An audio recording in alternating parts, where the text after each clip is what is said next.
Olá pessoal, tudo bem? Hoje vamos falar sobre histologia do sistema respiratório. Do que é composto o sistema respiratório? Alguém sabe? Bom, o sistema respiratório é composto por uma cavidade nasal, na verdade são duas, por faringe, por laringe, essa porção aqui.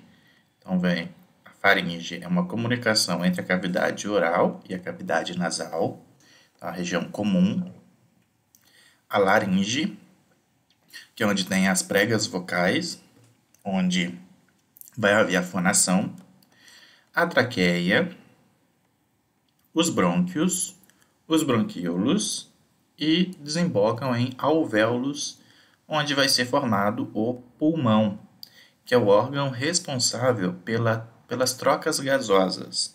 Também outras produções de hormônios relacionados aí com a regulação da pressão sanguínea. Os pulmões são órgãos pares, então um a cada lado, e que fazem essas trocas gasosas. Então faz a eliminação do CO2 e vai chegar através da inspiração o oxigênio, e assim vai ser difundido pelo corpo através da corrente sanguínea. A gente viu na última aula sobre o sistema cardiovascular, em que há a hematose aqui nesse local. Então vai haver a passagem do oxigênio para dentro do vaso e a passagem do CO2 para os alvéolos e assim ser expirado.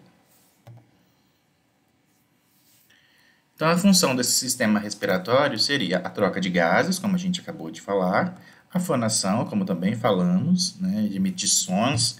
Então, cada espécie tem um som específico. A olfação é feita através aí também do sistema respiratório, associado ao sistema nervoso, né, porque tem alguns neurônios sensitivos que vão carregar essa informação para o sistema nervoso para poder identificar aquele cheiro. Então, quando você chega em casa e sente aquele cheiro de comida, né, você sente o cheiro, né, de um alho ali no arroz, é que um órgão em específico está fazendo essa captação. Então, aí, através da cavidade nasal, tem terminações nervosas que vão captar esse odor. Trocas gasosas, também troca de calor. A gente pensa aí que seria glândula sudorípara, que poderia levar essa troca de calor, mas nem todas as espécies têm glândula sudorípara. Então, essa troca de calor pode ser feita aí através da expiração e inspiração. Então, para poder tentar eliminar o máximo desse calor. Também, proteção, vai ter órgãos linfóides aí associado ao pulmão, né, aos bronquíolos, também a todas as mucosas, vai estar relacionada aí a alguns órgãos linfóides, que vai proteger esse sistema respiratório. Aqui no pulmão também é feito o equilíbrio ácido-base da corrente sanguínea, né? Então, se tiver muito ácido, muito básico, né, vai haver a eliminação de componentes através da expiração também. Então, tem como fazer esse equilíbrio através do sistema respiratório. Então, a função específica, básica do sistema respiratório é a troca gasosa. Vai conduzir esses gases e tanto para dentro quanto para fora. Então, o sistema respiratório é dividido em uma porção condutora, que é composta pela cavidade nasal, a faringe, então aqui nós vamos dizer que é a nasofaringe, porque é dividida em duas porções, a nasofaringe e a orofaringe, que é a porção relacionada com o sistema digestório. Então, a nasofaringe é que é responsável aqui no sistema respiratório. A laringe, a traqueia, os brônquios e os bronquíolos, que tem várias porções aí de bronquíolos, várias divisões. Qual que é a função, então, dessa porção que é só de conduzir? É aquecer o ar, umidificar esse ar e também pela proteção. A gente vai ver que o epitélio é ciliado. E esses cílios, eles têm a função de eliminar agentes. Então, ele vai movimentar o muco e eliminar esses agentes. Então, tem uma barreira aí, linfóide, né? Vamos dizer assim, que tem alguns órgãos linfóides nesses locais, como as tonsilas, que a gente vai ver também, confere proteção ao sistema respiratório. Já a porção respiratória é composto por bronquíolos, também tem os bronquíolos respiratórios, os ductos alveolares, que se desembocam em alvéolos. E os alvéolos é que têm a função de trocas gasosas, tá? E também associado a esses bronquíolos vai ter órgão linfóide associado, né, o tecido linfóide, e vamos observar, né, uma proteção a partir desses tecidos linfóides. É importantíssimo a gente entender esses tecidos linfóides associados a bronquíolos, porque tem algumas doenças em animais que a gente vai ver um aumento, né, do volume desses órgãos linfóides. Tá? Então, são tecidos linfóides associados a algum outro composto. No caso aqui, é o bronquíolo. Começando pela cavidade nasal, é a porção que vai haver o primeiro contato com o ar, né, que vai ser inspirado. Tem uma transição de pele e mucosa por causa aqui da narina, que é o vestíbulo. Então, vai ter uma região de transição. Então, vai ter uma região com pelo. E depois, quando vai para a parte interna, vira uma mucosa, tá? Sem pelo e também sem queratina, que algumas espécies têm queratina nessa porção mais externa aqui da narina. Então, o vestíbulo da cavidade nasal é composto por uma transição, um epitélio de transição. As glândulas que compõem esse sistema, né, essa cavidade nasal, são serosas e também tem glândulas mistas, ou seja, elas podem ser serosas e também podem ser mucosas. Mistas seriam quando tem essas duas porções, tanto a serosa quanto a mucosa. E a função dessas glândulas é justamente produzir um líquido que vai proteger essa mucosa da cavidade nasal. Então, a glândula mucosa produz muco. Então, por isso que ela vai levar essa proteção para a mucosa.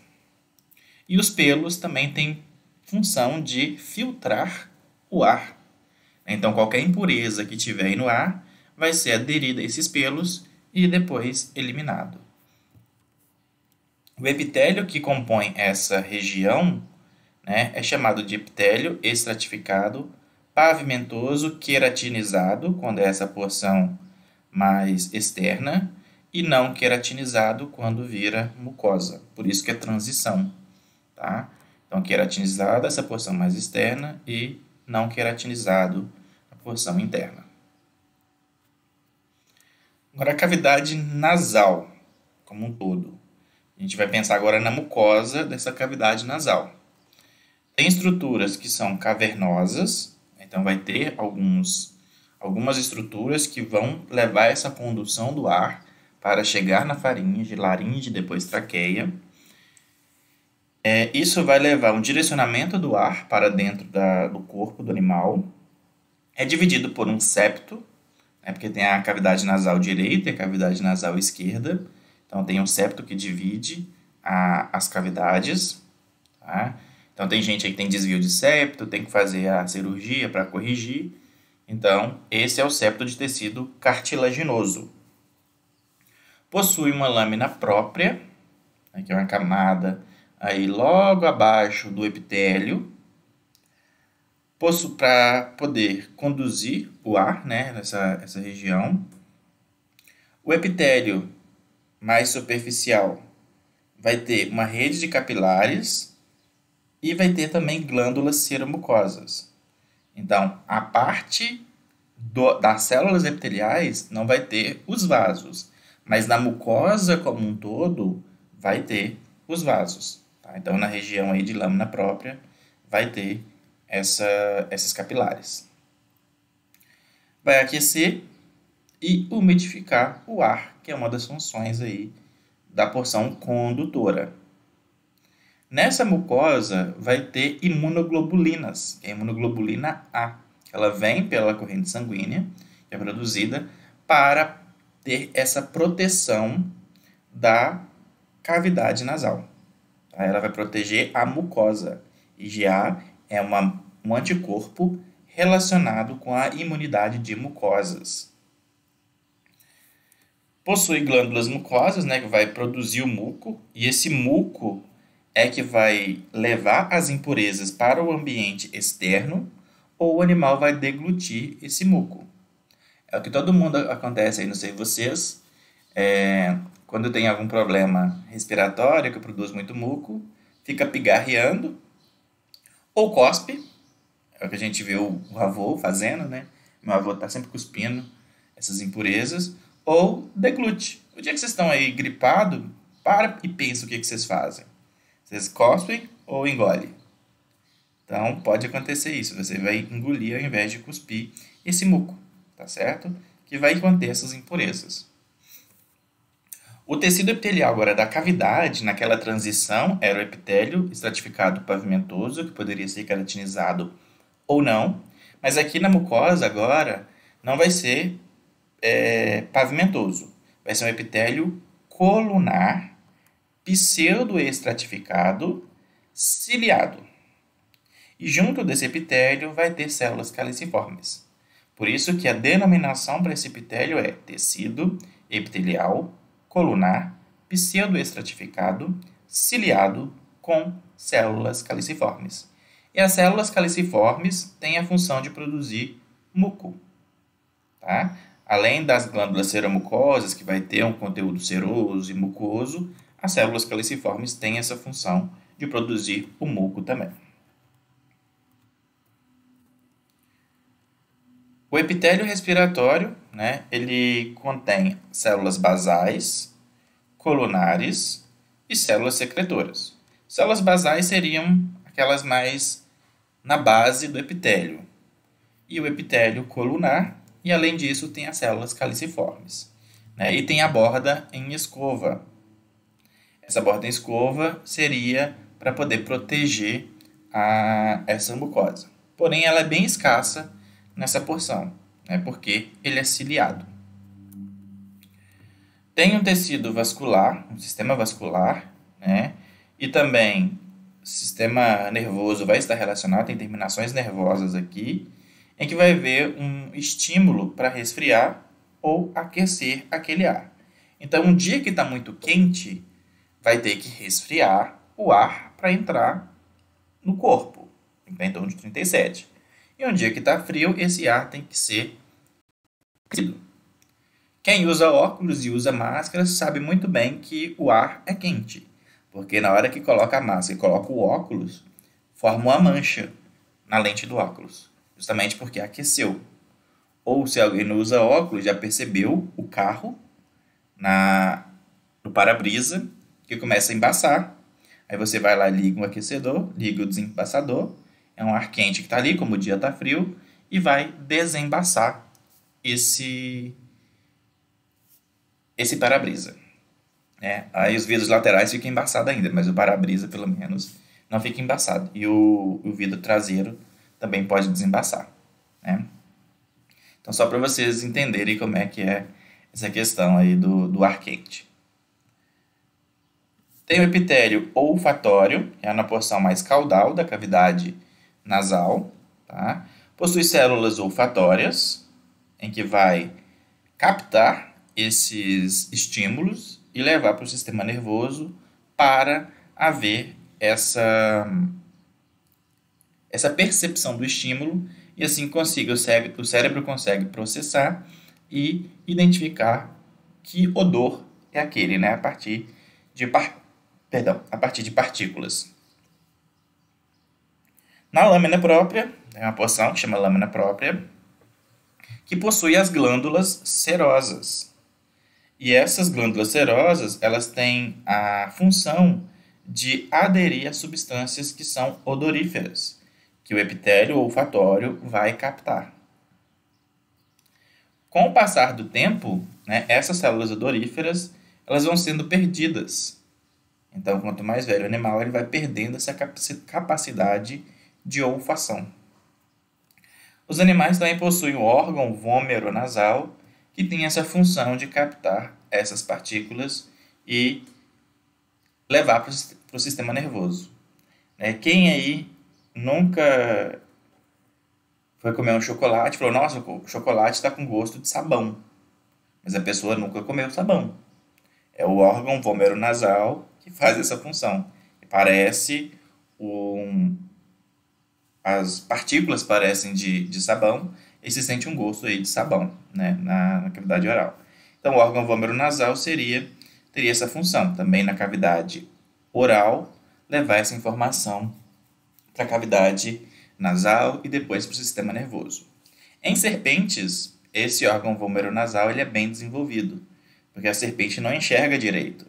Então, ela capta partículas através da língua e depois coloca essa língua aí no órgão vômero-nasal, que vai fazer a leitura, vamos dizer assim, vai fazer a leitura dessas partículas e verificar o que tem ali à frente a partir dessa captação pela língua. Estou aqui mostrando imagens de um epitélio da cavidade nasal. Veja que são células colunares. As células basais estão aqui. A membrana basal, que é essa mais azuladinha aqui, onde o epitélio se apoia. As células caliciformes. Veja que o núcleo das células estão em diferentes posições, por isso que ele é pseudoestratificado. E aqui os cílios. Aqui é uma coloração especial, tá? E aqui os cílios. Na microscopia eletrônica, a gente consegue ver esses cílios em uma imagem 3D. Então, tudo isso aqui é cílios. E essa porção que não tem cílios seria uma glândula. Qual glândula? Célula caliciforme. Então, aqui tem a célula caliciforme. E o restante, epitélio ciliado. Ah, mas pode acontecer situações desse jeito. Ó. Não é glândula isso aqui. Epitélio pseudoestratificado, da cavidade nasal. Com o passar do tempo, perde os cílios também. Ou em caso de infecções, pode haver a perda desses cílios. E aí interfere na eliminação de muco através da movimentação desses cílios. Tá? Então, pode ter aqui uma bordetela, uma pasteurela, que multiplicou aqui no epitélio nasal, e com isso teve a perda dos cílios. Olha só, o epitélio olfatório é bem na porção mais caudal e dorsal da cavidade nasal. Então aqui, ó, logo abaixo do encéfalo, tem o bulbo olfatório, que vai emitir ramificações aqui vai emitir axônios que vão chegar aqui próximo ao osso e vão passar por esse osso e chegar lá no epitélio nasal. Então, veja só, as células colunares que compõem o epitélio nasal e aqui os neurônios que chegam nesse local. E tem os terminais axonais nesse ponto em que vai fazer a captação das partículas aqui nessas moléculas odoríferas. Então, aqui mostrando, é um café. Quem gosta de café igual eu, na hora que sente o cheiro, já... Opa, café. Preciso de café. Então, quem é que faz isso? O órgão... esse epitélio olfatório que está aqui na porção dorsal da cavidade nasal. Tá? Então, aqui nós temos as células responsáveis por fazer essa captação. E aqui está o epitélio olfatório. Então, são várias células, nem dá para diferenciar direito, né, o que tem aqui, mas conseguimos ver que tem uma lâmina própria e esse epitélio pseudoestratificado. Parece que tem várias camadas de células, mas é o epitélio pseudo-estratificado.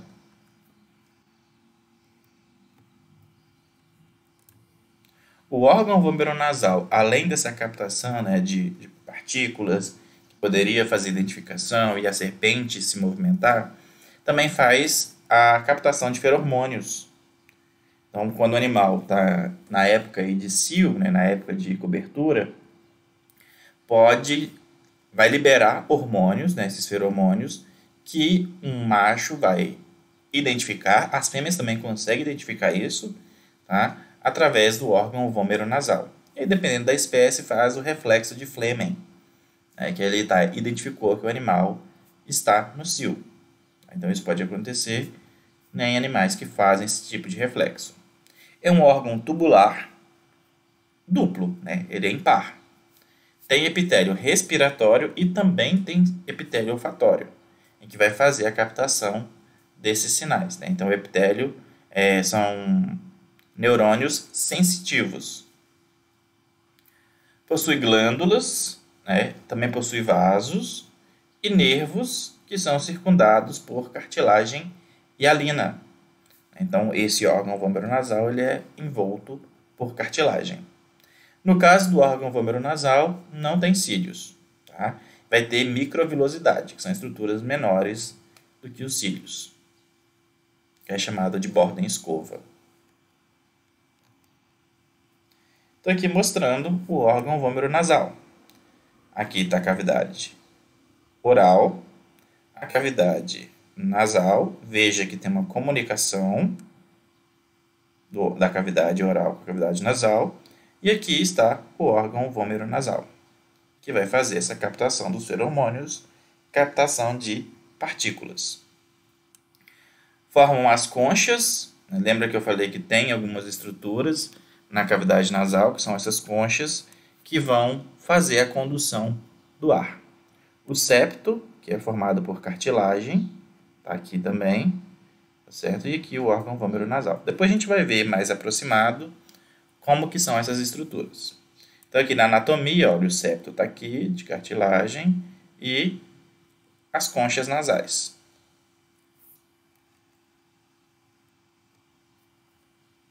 Então vejamos agora a composição da cavidade nasal. Vamos começar aqui pela mucosa. Então veja que a mucosa tem um epitélio nessa porção mais superior. Então tem o epitélio pseudoestratificado, colunar, ciliado. Tem a lâmina basal, lâmina própria e repleto de glândulas. Então vamos começar aqui pelo epitélio. Nesse epitélio vai ter as células de sustentação, que vão dar estrutura para esse epitélio. As células olfatórias, que são essas aqui, que vão captar os estímulos, vão causar essa olfação. E temos as células basais, que vão estar na porção mais baixa aí do epitélio. Então, lá na base desse epitélio, a gente consegue observar essas células aqui no epitélio nasal. Qual que é a aplicação prática disso? Verificar a cavidade nasal desses animais e ver o que tem de diferente. Que pode ter alguma alteração nessa cavidade nasal em que vai ter um corrimento purulento. Então teve uma infecção por alguma bactéria piogênica, vai produzir pus e por isso tem a eliminação desse conteúdo purulento. Ou então já teve aqui uma necrose dessa cavidade nasal. A gente tem que verificar o que aconteceu com esse animal. Pode ter ocorrido uma infecção aqui, que complicou e perdeu parte dessa narina. Ou ter sangue na cavidade. Então, tem uma epistaxe. Então, tem que fazer essa avaliação, porque pode ter rompido algum vaso aí da cavidade e por isso que está eliminando esse sangue através da narina. Então, tem que fazer uma verificação da cavidade nasal para saber o que está acontecendo. E aqui, quando a gente faz uma necrópsia, serra a cavidade, então tem que separar o septo aqui, né? Tem que abrir. A gente vê o seguinte, tem esse material brancacento aqui. Isso é pus. Então, se tem uma inflamação na cavidade nasal, é chamada de rinite. E nesse caso, é uma rinite purulenta, porque tem pus. Tá? Então, nesse caso aqui, foi alguma infecção bacteriana por alguma bactéria piogênica. Tá? Aí fala assim, mas eu tenho rinite, mas é alérgica. Né? Você tem alguma alergia e vai apresentar uma inflamação na cavidade, aí eu uso o neossoro para poder tentar aliviar essa inflamação. Só que só o neossoro não vai resolver, né? Tem que tomar aí algum anti-inflamatório ou algum antialérgico, na verdade é o antialérgico que utiliza, né?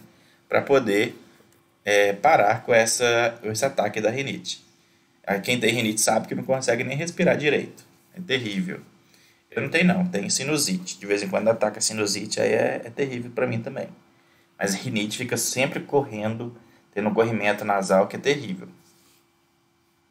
Bom, o ar passando da cavidade nasal, ele tem que ir para outra porção, que é a faringe. No caso aqui é dividido em nasofaringe e orofaringe. Então a nasofaringe, ela fica dorsal ao palato mole, tá? Que é composto por um epitélio pavimentoso estratificado e possui uma lâmina própria.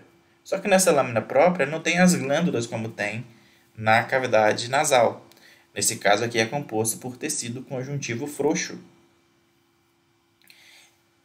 Não tem tanta glândula como tem na cavidade nasal, porque aqui ainda vai ter um pouco de glândula, tá? Que são do tipo túbulo alveolar.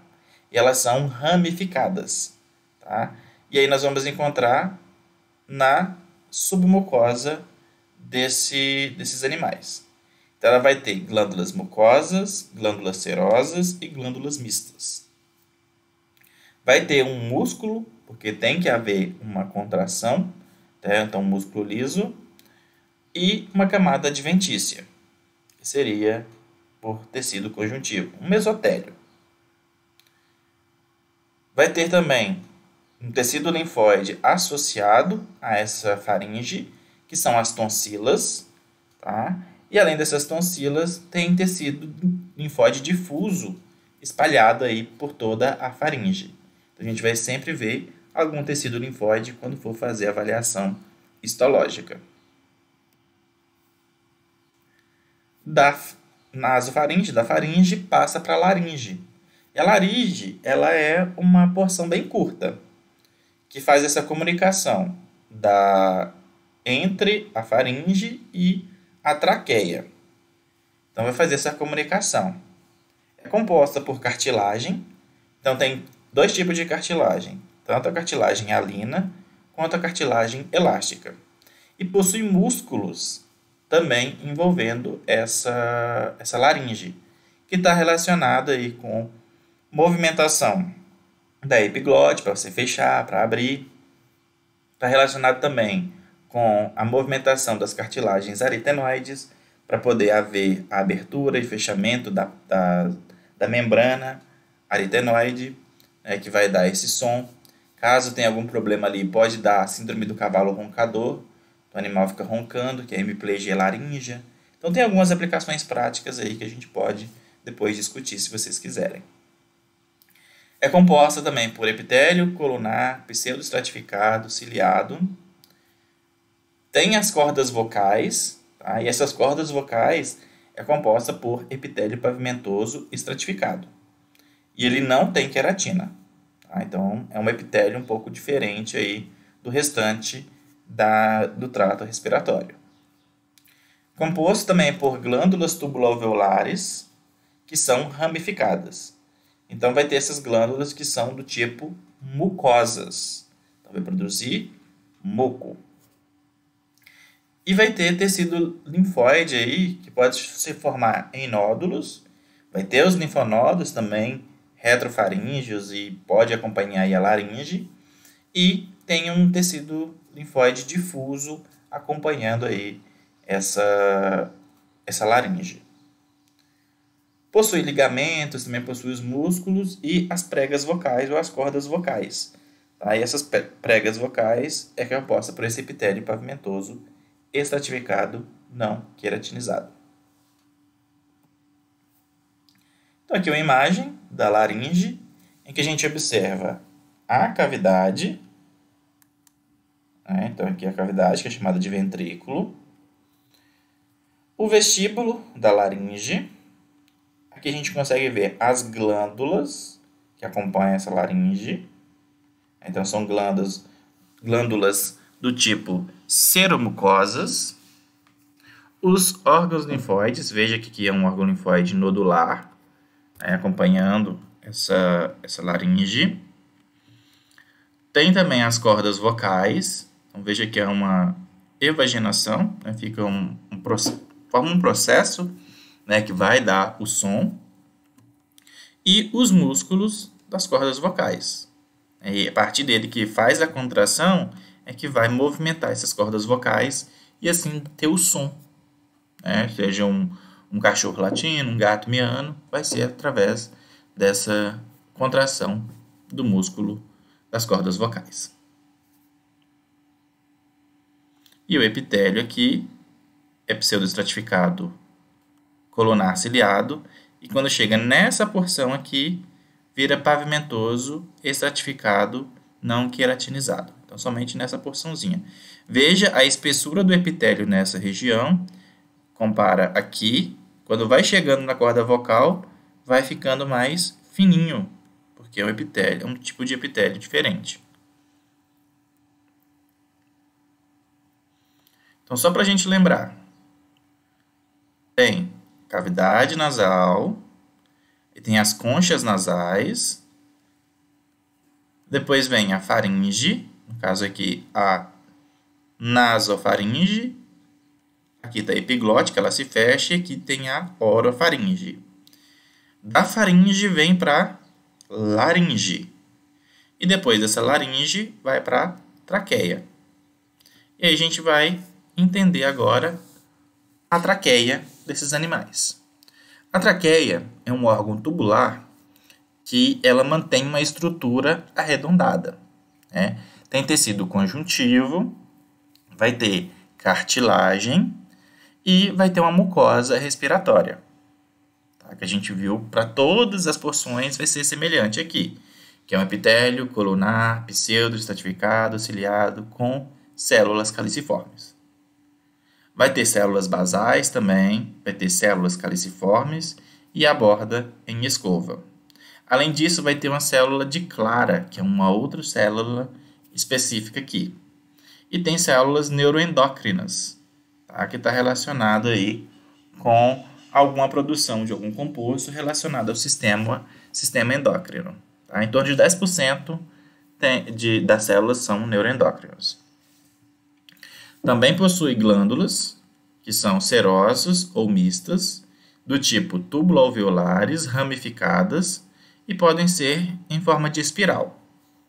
E onde que vai estar? Na submucosa da traqueia. Tem também uma camada muscular lisa, só que ela vai estar dorsalmente a essa traqueia, porque a traqueia ela não é fechada completamente nos animais que a gente estuda, né, nos animais domésticos. Tem algumas espécies que têm a traqueia fechada, não é em forma de C. Ela é em forma de O mesmo, ela é toda fechadinha. Então não tem essa musculatura na região dorsal. Mas em cão, gato, bovino, tem essa musculatura lisa dorsal. Tá? Porque como é um C, tem que completar esse C. Então essa musculatura lisa é que vai fechar a porção de cima, né, a porção dorsal da traqueia. Esse C é formado por cartilagem. É uma cartilagem do tipo hialina. Tá? E possui uma camada adventícia também. Essa porção do músculo traqueal, que vem na porção dorsal, vai variar de acordo com a espécie. E o formato da cartilagem, né, pensando anatomicamente, também vai variar de acordo com cada espécie. Por exemplo, no cão, fica uma estrutura bem arredondada. E o músculo traqueal é externo à cartilagem. Então, a gente observa no cão dessa forma. Então, a cartilagem fica bem arredondadinha, com o músculo externamente e dorsal. A mucosa respiratória é aqui internamente. Já no suíno, no bovino e no equino, essa musculatura ela é interna à traqueia. Ela é interna à cartilagem, tá certo? Porque a mucosa ainda fica mais interna mesmo, independente se a musculatura é externa ou a musculatura é interna a essa cartilagem. Então, a gente vai ver uma estrutura mais elíptica e com a musculatura passando aí mais internamente, porém, o epitélio ainda é a porção mais interna.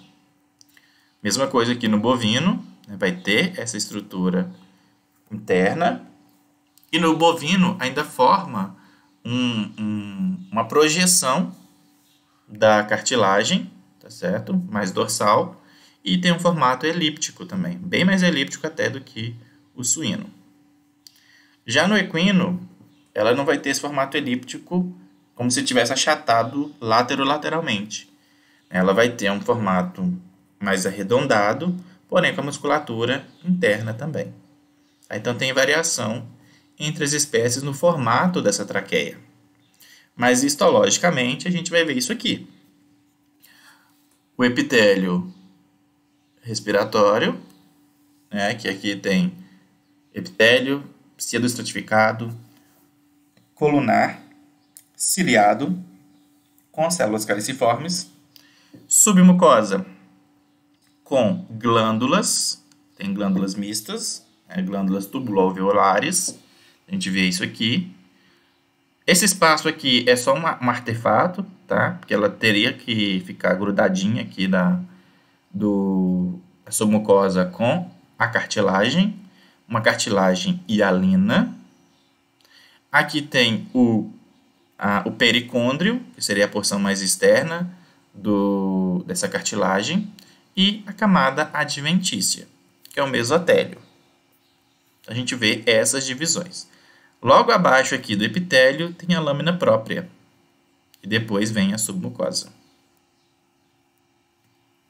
Então veja só, mais aproximado, o epitélio pseudoestratificado, com células caliciformes, aqui tem uma, cílios, epitélio ciliado, um tecido conjuntivo, que é a lâmina própria, logo abaixo do epitélio, as glândulas, no caso aqui, essas são serosas, o pericôndrio, que vai envolver essa cartilagem, na porção mais externa da cartilagem, e a cartilagem. Abaixo dessa cartilagem vai ter a adventícia, tá? Logo aqui mais externamente. Mas essas são as camadas muito importantes da gente identificar. Então vejamos, o epitélio respiratório, aquele nomezinho que a gente utilizou, né, ciliado. A lâmina própria, que é tecido conjuntivo, submucosa com as glândulas. Nesse caso aqui, essas glândulas mais claras são glândulas mucosas, e essas mais escuras, glândulas serosas. Por isso que são glândulas seromucosas. O pericôndrio e a cartilagem já aparecendo aqui. Então, tem uma camada aqui que seria a formação dessa cartilagem, né? A membrana que envolve essa cartilagem. E uma aplicação prática para a traqueia, não sei se vocês já ouviram falar no colapso de traqueia, é quando tem uma deficiência desse músculo traqueal de manter a estrutura da traqueia. Então, ela acaba colabando. O que seria isso? Ela se fecha por causa da falta de inervação desse músculo, né? Então, o animal, se você pegar o pescoço dele e elevar um pouco, né, voltar a cabeça dele um pouquinho para trás, ele não consegue respirar direito. Então, vai exacerbar os sinais clínicos. Então, essa musculatura pode ter alguma complicação que leva a esse colapso de traqueia. Então, fica bem achatado dorso-ventralmente, né? Então, aqui a porção dorsal, aqui ventral, e ele fica com esse formato de ser um ser mais aberto, e esse animal não respira direito. Aí tem algumas formas de melhorar isso, né? Tem alguma aplicação de malhas que mantém essa traqueia aberta, né? Mas aí tem que fazer uma cirurgia para verificar, para poder melhorar a condição de vida desse animal. Então, essas raças pequenininhas, dependendo da raça, pode ter colapso de traqueia. O Yorkshire, eu lembro do Yorkshire uma vez que tinha essa alteração. Bom, saindo da traqueia, vai para os brônquios. Tem os brônquios que são mais externos e os brônquios que são internos a esse pulmão, depois os bronquíolos até desembocar nos alvéolos. Então, o pulmão, na verdade, são os pulmões, né, que são 2 pulmões, são órgãos lobulados, então tem vários lobos e lóbulos, em que em ruminantes e suínos a gente vai ver o lobo traqueal, que é um lobo aí mais cranial, então fica bem diferente, bem visível, né, para esses animais, porque sai um brônquio especificamente para esses lobos. Possui a porção condutora, que seria os brônquios e os bronquíolos, e a porção respiratória, que seriam as responsáveis por trocas gasosas. Então, eliminar o CO2 e absorver o oxigênio. Então, tem os bronquíolos respiratórios, que vão já começar a fazer essa respiração, né, essa troca de gasosa. Os ductos alveolares, que são ramificações desses bronquíolos respiratórios, que vão desembocar em sacos alveolares. Esses sacos alveolares, eles são compostos por alvéolos, que é a porção aí importante para ver essa troca gasosa, a troca aí de O2 e CO2. E nesses alvéolos vão ter macrófagos, que vão ser responsáveis pela imunidade desse pulmão. Então, os macrófagos alveolares é a primeira linha de defesa que tem aí no pulmão. Tá? Além disso, tem o tecido linfóide associado aos bronquíolos. Tá certo? Mas aqui no alvéolo, quem é responsável por isso são os macrófagos alveolares. Os brônquios podem ser chamados de extrapulmonares, que são aqueles que vocês vão ver ou já viram na anatomia, né, que vem a traqueia e se bifurca em 2 brônquios principais ou brônquios primários. E esses brônquios primários, eles vão se ramificar e formar os brônquios secundários e os brônquios terciários. Então, são várias ramificações. E tem os brônquios intrapulmonares, que depois vai virar bronquíolos. Esses bronquíolos depois viram os ductos alveolares até chegar no alvéolo. Tá? Vamos pensar aqui no brônquio.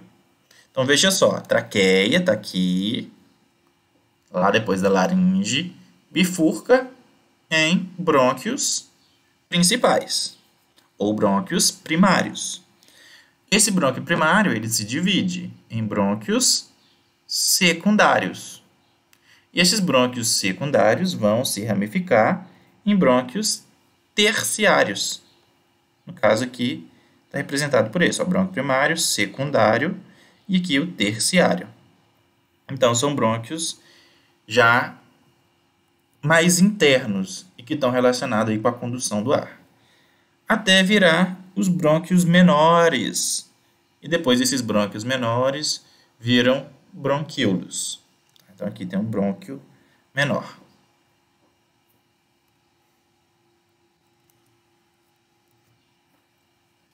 Como que a gente vai observar o brônquio na histologia? Bom, o brônquio possui um epitélio também pseudoestratificado, colunar ciliado, com células caliciformes. Então, ele vai ficar em um formato, parece que está dobrada o epitélio. Você vê essas evaginações aqui, porque tem que aumentar a superfície de contato. Então, fica dessa forma, parece que é pregueado. Vai ter uma camada também de lâmina própria e vai ter as glândulas seromucosas na camada aqui submucosa.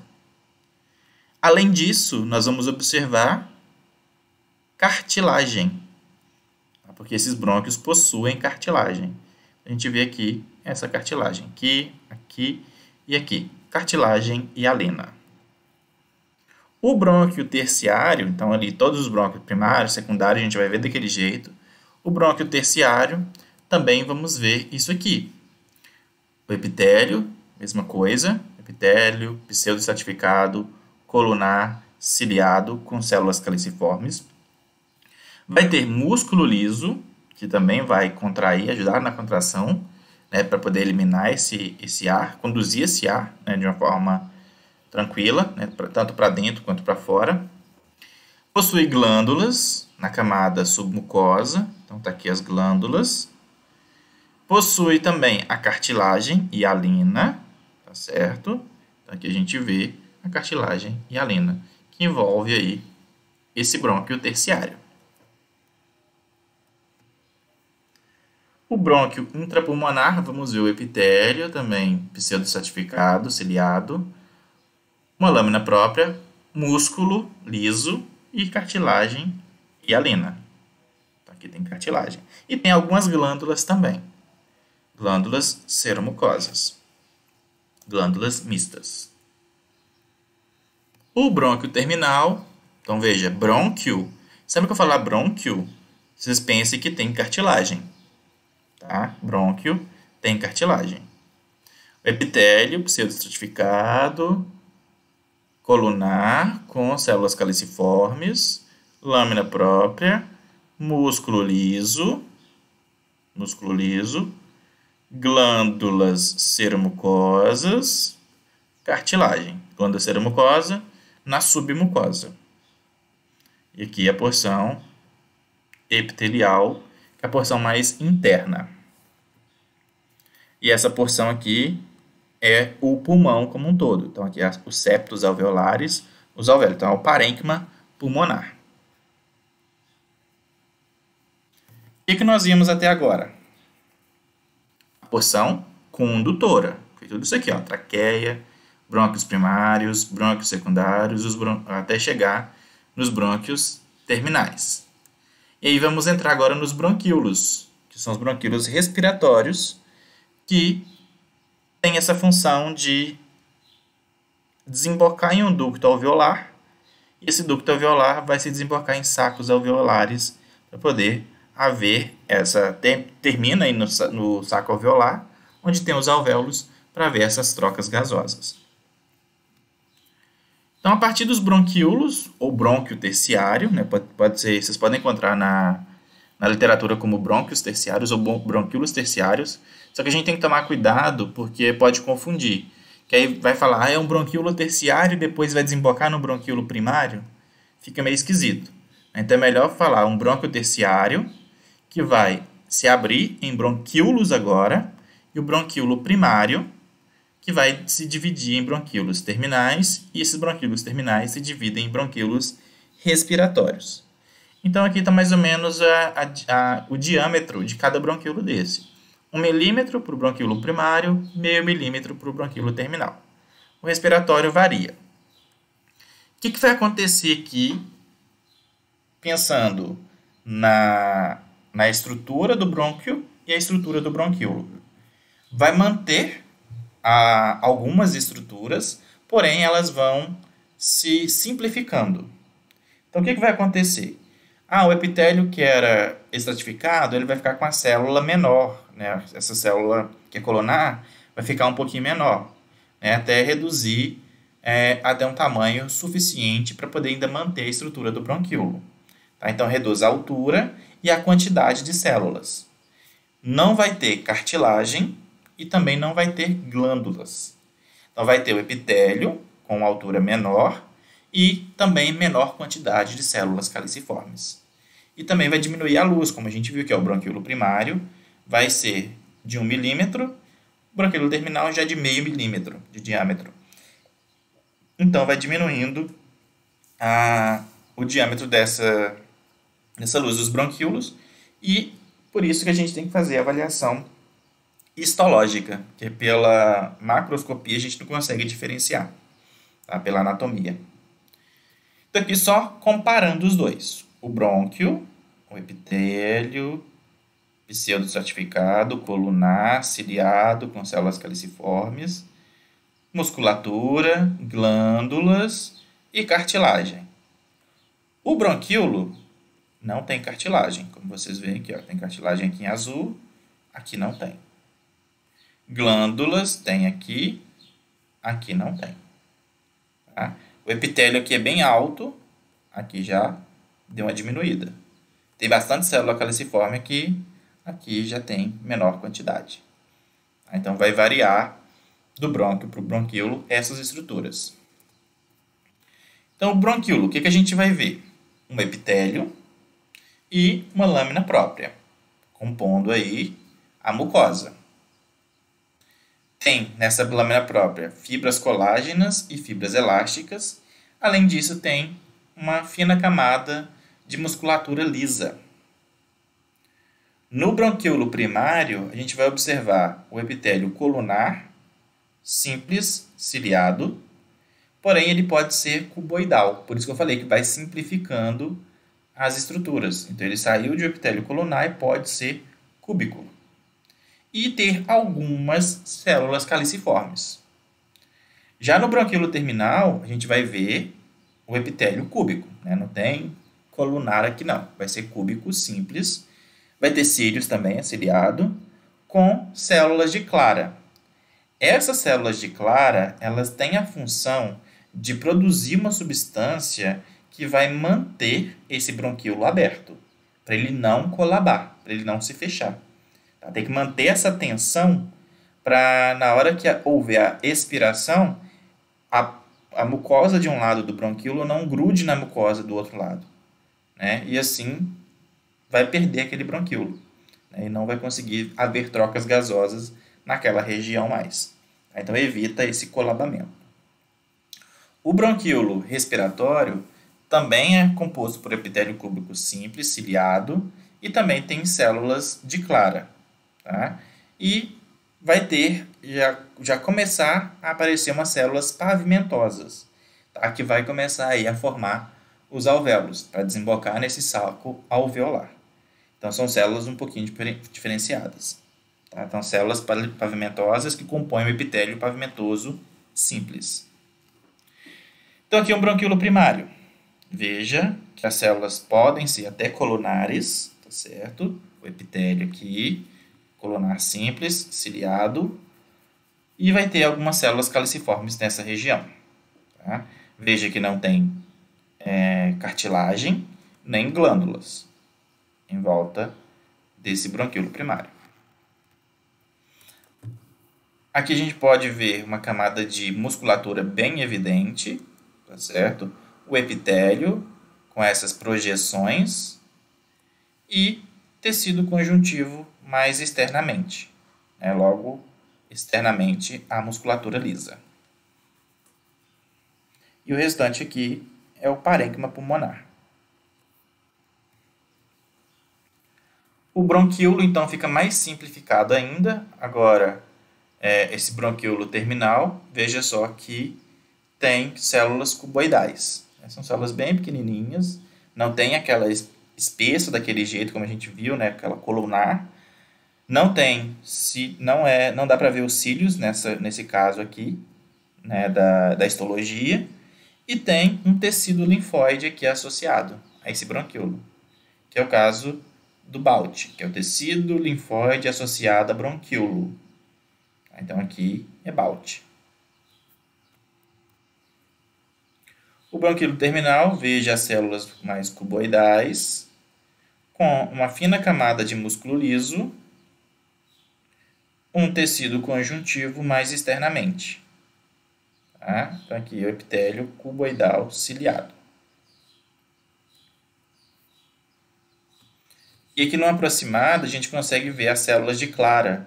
Veja que tem parecem uns grânulos, que aqui é que vai ser produzido esse conteúdo lipoproteico que vai manter a tensão desse bronquíolo e evitar que haja o colabamento. Então, essa aqui é a célula de clara.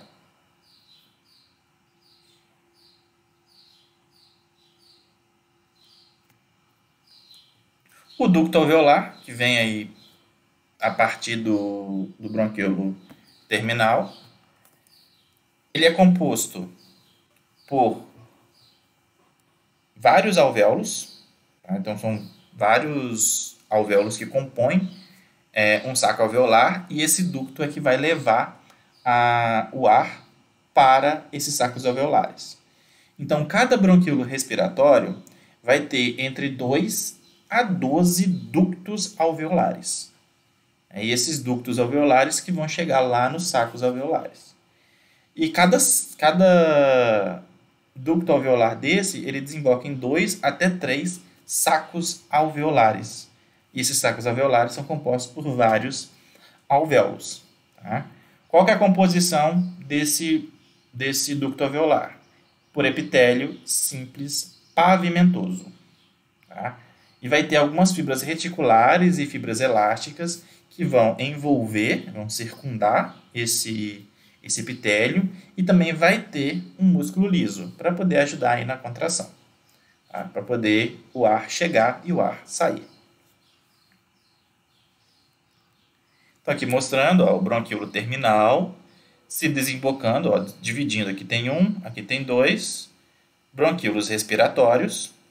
Esse bronquíolo respiratório vai se dividir em ductos alveolares, e esses ductos alveolares desembocam em sacos alveolares.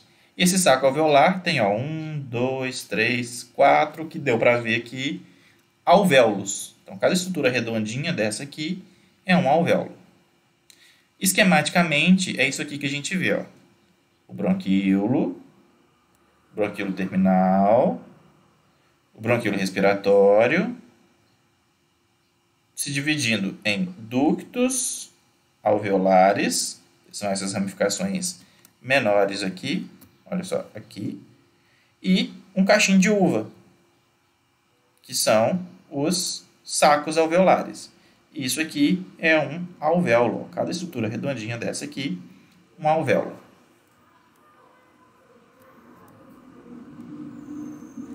E os alvéolos, que têm essa função de trocas gasosas? Ele é composto por um epitélio simples pavimentoso, que é como se fosse um endotélio, parecido com o endotélio lá do endocárdio, dos vasos sanguíneos.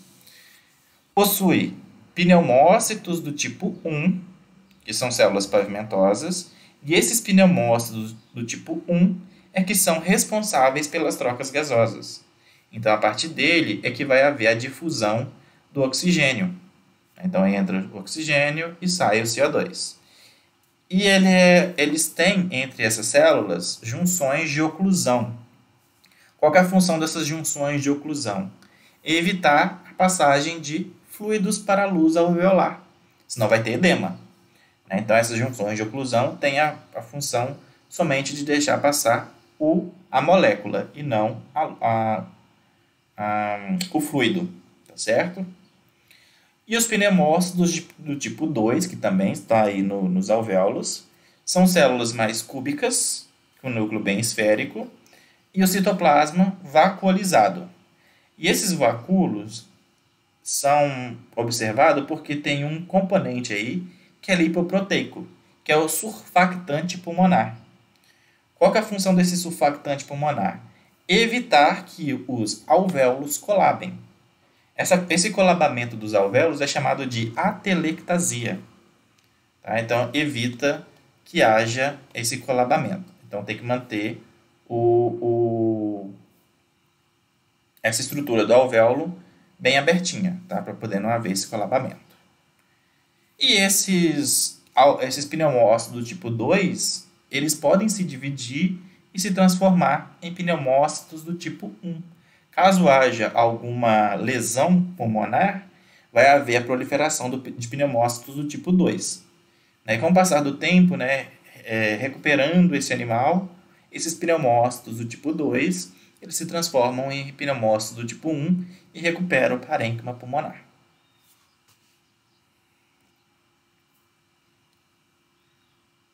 E esses alvéolos, alvéolo é o espaço, né? Ele é dividido por um septo. O que tem nesse septo?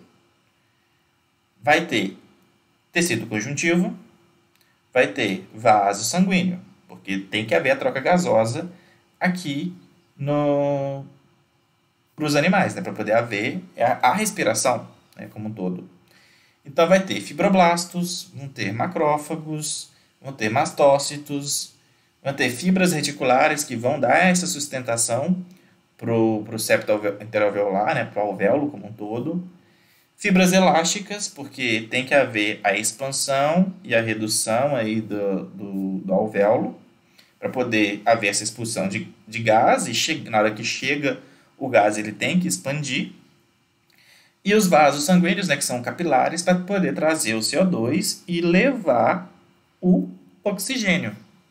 Então precisa ter essa estrutura para haver as trocas gasosas. Então, mais uma vez, só para a gente relembrar.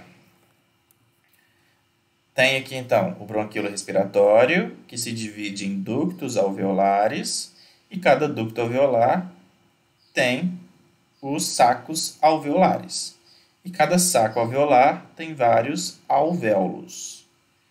E esses alvéolos são compostos por uma parede, por um septo, entre esses alvéolos.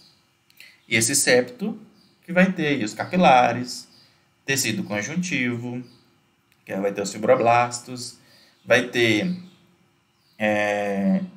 além desses fibroblastos, vai ter células de defesa, como os mastócitos, os macrófagos, que vão ter um sistema de defesa aqui do pulmão. Vai ter os pneumócitos do tipo 1 e pneumócitos do tipo 2.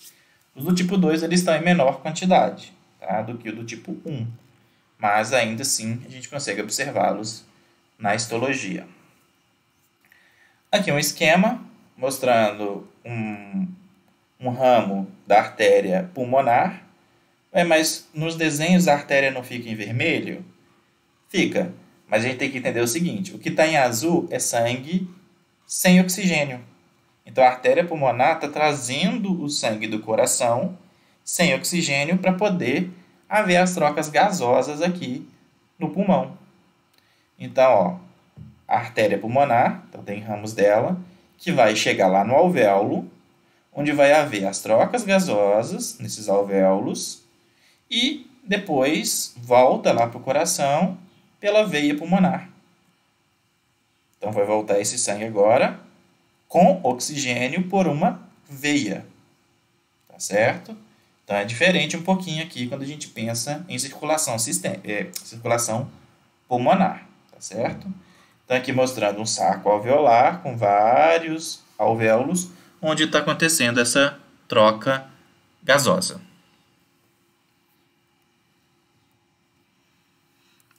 Para vocês conseguirem visualizar agora na microscopia eletrônica, veja que tem algumas aberturas aqui.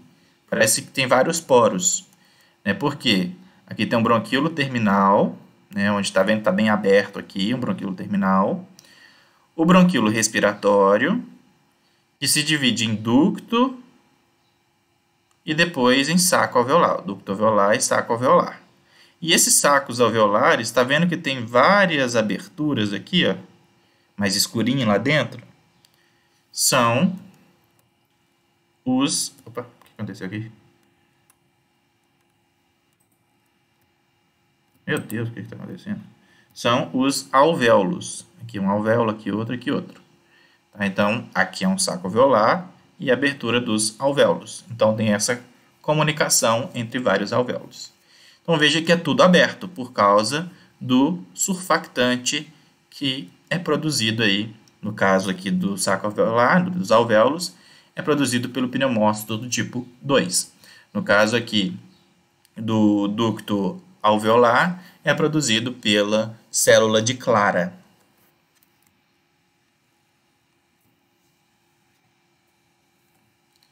Então, aí estão as identificações, de que é cada uma. Comparando aqui com a histologia, bem mais bonitinho de ver na microscopia eletrônica do que na microscopia de luz. Mas aqui a gente consegue ver ainda o bronquíolo respiratório, se dividindo aqui em ducto alveolar, esses ductos alveolares abrindo em saco alveolar até formar os alvéolos.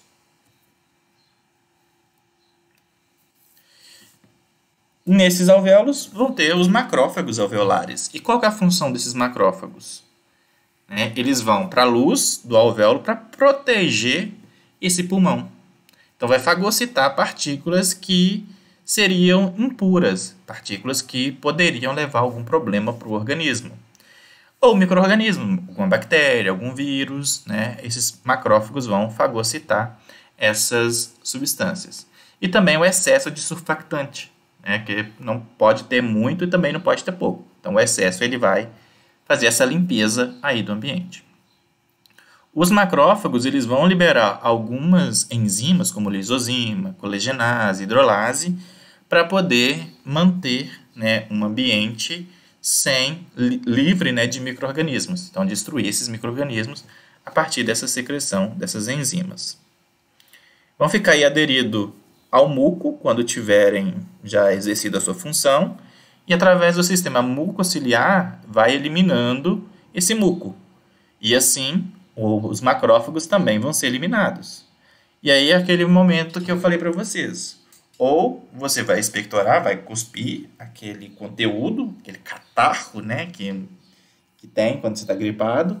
Ou você vai cuspir aquilo, jogar fora, ou vai deglutir. Então pode acontecer uma ou outra. Tem animal que não cospe, boi não cospe. Vocês lembram daquele ditado, É aquela perguntinha básica. Por que o boi sempre baba? Porque ele não sabe cuspir. Então ele vai deglutir, não vai cuspir o conteúdo. Ou, ao invés de ser eliminado através desse muco, ele ganha a corrente linfática. Então vai para os vasos linfáticos e vai ser carreado para os linfonodos. E nesses linfonodos vai haver, caso ele esteja com algum componente ali, vai ser destruído. E se caso ele não tiver com nada, tiver normal, aí ele passa para o tecido conjuntivo e permanece ali no local. Então aqui mostrando um alvéolo, a parede, o septo alveolar, em que a gente consegue ver os pneumócitos do tipo 2, veja que são estruturas mais arredondadas, enquanto que os pneumócitos do tipo 1 são estruturas mais alongadas. O núcleo é mais achatado, do tipo 1, enquanto que o tipo 2, o núcleo é mais arredondado. Sempre tem um capilar próximo aí a esses pneumócitos do tipo 1, que a partir deles é que vai deixar de fundir o oxigênio ou o CO2. Possui também os macrófagos alveolares, são essas células grandes aqui. Então, aqui é um macrófago que vai fazer essa fagocitose. Vai ter também o alvéolo, que é delimitado pelo septo alveolar. Então, esse espaço aqui é chamado de alvéolo, onde vai chegar o ar e depois vai ser expirado.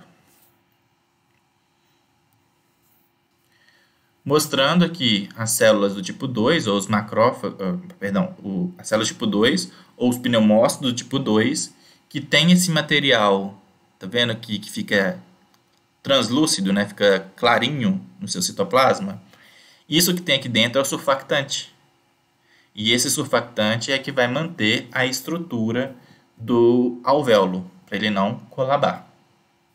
Aí aqui mostrando o pneumócito do tipo 1. E aqui os capilares que vão passar esse conteúdo para fora ou para dentro. E aqui o endotélio do capilar, são células alongadas. E essa aqui, a estrutura aqui é um macrófago alveolar, ele está dentro do alvéolo, olha só.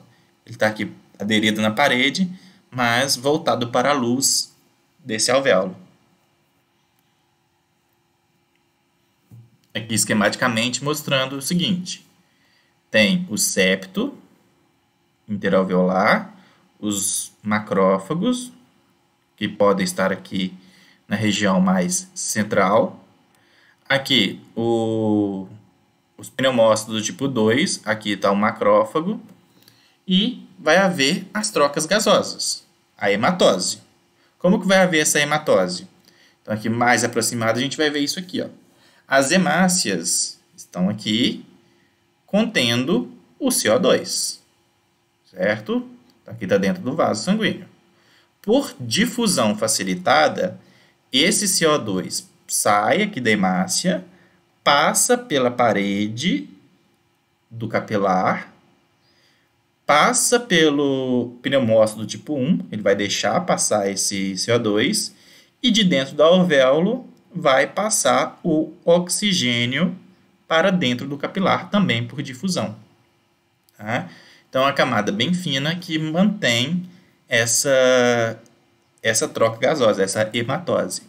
Tá? Então, por isso que o pneumócito tipo 1 é que deixa passar esse oxigênio e CO2 por difusão facilitada. Então, aqui está o epitélio alveolar e aqui a parede do capilar, né? Aqui o endotélio capilar, chegando lá na hemácia. É assim que ocorre a troca gasosa. Veja que não tem tecido conjuntivo. Essa porção aqui é de tecido conjuntivo. Nesse local aqui é uma íntima entre o capilar e a parede alveolar. Então, consegue passar esse ar. Essas moléculas de oxigênio e de gás carbônico. Então, só para a gente lembrar, os capilares vêm chegando aqui, passando pelos septos alveolares, né? Vai chegar o oxigênio nesse alvéolo. Então, vai estar rico em oxigênio dentro do alvéolo, como tem um íntimo contato do endotélio capilar com a parede do alvéolo, vai então haver essa difusão facilitada de oxigênio para dentro do vaso e de CO2 para fora do vaso, para dentro da luz do alvéolo. E assim, o sangue que está chegando aqui no pulmão está rico em CO2, passa lá para dentro do alvéolo, CO2, e o oxigênio passa para dentro do vaso. Então, veja que aqui está azul, que é um sangue hipoxigenado, ele vai se tornando agora um sangue vermelho, que é um sangue oxigenado. Então, vai ser eliminado o CO2 e vai entrar o oxigênio. É dessa forma que a gente vê nos animais. E nos humanos também. É assim que ocorrem as trocas gasosas. Qual que é a aplicação disso? Em algumas situações, né, tem os macrófagos que vão fazer essa limpeza ali, mas pode ter algumas infecções, seja via respiratória ou seja via sistêmica que chegou lá no pulmão, vai haver uma pneumonia. Uma pneumonia que pode ocorrer em cães é a pneumonia intersticial, que é causada pelo vírus da sinomose, né, o morbilivírus. Então, vai causar uma pneumonia intersticial. Então, a gente vai ver os alvéolos mais espessos e com proliferação dos pneumócitos do tipo 2. Então, aqui a gente já consegue ver as células que tem ali. Quando está mais proliferado o pneumócito do tipo 2, é porque tem alguma inflamação. A gente vai ver que a parede é bem fininha e, no caso da pneumonia intersticial, ela vai ficar mais espessa. A gente já consegue associar essas alterações quando a gente sabe o que é um tecido normal. Ou pode acontecer algum problema lá no coração, em que vai ter uma insuficiência cardíaca esquerda, por exemplo, em que vai acumular sangue aqui no pulmão. Então, os vasos vão ficar todos repletos de hemácias. Olha aqui o tanto de hemácia que tem aqui na parede do alvéolo. Então, tudo isso aqui é hemácia. Porque a parede do alvéolo está cheia de sangue, porque não está retornando o sangue direito lá para o coração. Com isso, vai ter extravasamento de fluidos. Não vai, o pneumócito tipo 1 ele não vai conseguir manter que a função dele é não deixar fluido passar para dentro da luz alveolar. Só que como está muito cheio, ele não vai conseguir impedir isso. E assim vai haver a formação do edema pulmonar, por causa de um problema cardíaco. E aí o animal apresenta sinais respiratórios. Como eu contei para vocês do caso da cachorrinha da minha avó, que teve problema respiratório, mas quando foi ver, o problema mesmo estava no coração. Então aqui é uma aplicação prática para gente, animal com alguma alteração cardíaca que interfere aqui no pulmão também do animal. Dúvidas, pessoal?